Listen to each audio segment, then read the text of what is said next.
Bonjour à toutes et à tous. Aujourd'hui, on s'attaque à une question que beaucoup se posent en Israël. Pour la voiture, vaut-il mieux acheter ou se tourner vers le leasing? C'est un vrai dilemme, alors on va décortiquer tout ça ensemble pour y voir plus clair. C'est vrai, quand on a besoin d'une voiture, le premier réflexe, c'est de penser à l'achat. C'est un peu la voie classique. Mais est-ce que c'est vraiment la seule et unique solution? Il existe une alternative vraiment puissante qui pourrait bien changer la donne pour son budget. Alors, parlons-en de cette alternative, le leasing. En Israël, il faut savoir qu'il se présente principalement sous deux grandes formes et chacune a ses propres règles du jeu. Voilà les deux options sur la table. D'un côté, on a le leasing privé, qu'on appelle ici Mimouni. Pensez-y comme une sorte de location longue durée, mais avec une porte de sortie pour devenir propriétaire à la fin. C'est souvent le choix des particuliers. De l'autre côté, il y a le leasing opérationnel. Là, c'est la formule tranquillité. Tout est inclus, même l'entretien. C'est pour ça que les entreprises l'adorent pour leur flotte de véhicules. Allez, on va zoomer sur le plus courant pour les particuliers, le fameux leasing privé. Concrètement, comment ça fonctionne? En fait, c'est assez simple. C'est un contrat de location qui peut s'étaler sur une longue période, souvent jusqu'à 5 ans. Mais le point crucial à bien comprendre, c'est que pendant toute cette durée, la voiture n'est pas à son nom. La carte grise, elle, est au nom de la société de leasing. Et ça a son importance. Bon, la première étape, c'est l'acompte. Pour démarrer le contrat, il faut généralement verser une somme de départ qui représente entre 15 et 30% de la valeur totale de la voiture. C'est un point à bien anticiper dans son budget. Le processus est assez logique. On commence par verser l'acompte, ensuite, tous les mois, on paye une mensualité fixe, ce qui aide à bien gérer ses finances sans surprise.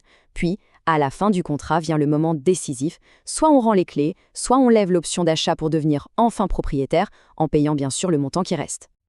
Et c'est là que ça devient une véritable stratégie financière, vous voyez. Plutôt que de bloquer une très grosse somme d'argent dans une voiture qui, on le sait, perd de la valeur avec le temps, eh bien, on ne verse qu'un acompte. Le reste de l'argent, on peut le faire travailler, le placer dans un Keren Ishtalmut, par exemple, ou d'autres placements, et potentiellement, il rapportera plus que ce que le leasing coûte. C'est une façon de voir les choses beaucoup plus maligne. Bien. Maintenant qu'on a fait le tour du leasing privé, passons à son cousin, le leasing opérationnel, qui est vraiment taillé pour le monde de l'entreprise. Le gros avantage du leasing opérationnel, c'est son côté zéro souci. C'est un package complet, il couvre non seulement le financement de la voiture, mais aussi tout l'entretien, les réparations, c'est la société de leasing qui s'occupe de tout. Pour un patron qui gère plusieurs voitures, c'est un gain de temps et une charge mentale en moins qui n'a pas de prix. Le leasing, ça peut sembler être la solution parfaite, mais attention. Comme pour tout contrat financier, le diable se cache souvent dans les détails. Et ignorer ces détails peut transformer une bonne affaire en vrai casse-tête. Alors, voyons ce qu'il faut absolument vérifier avant de signer quoi que ce soit.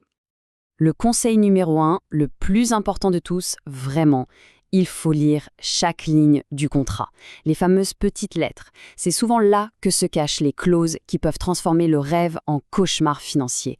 La vigilance ici n'est pas une option, c'est une nécessité. Concrètement, il y a 3 questions à se poser.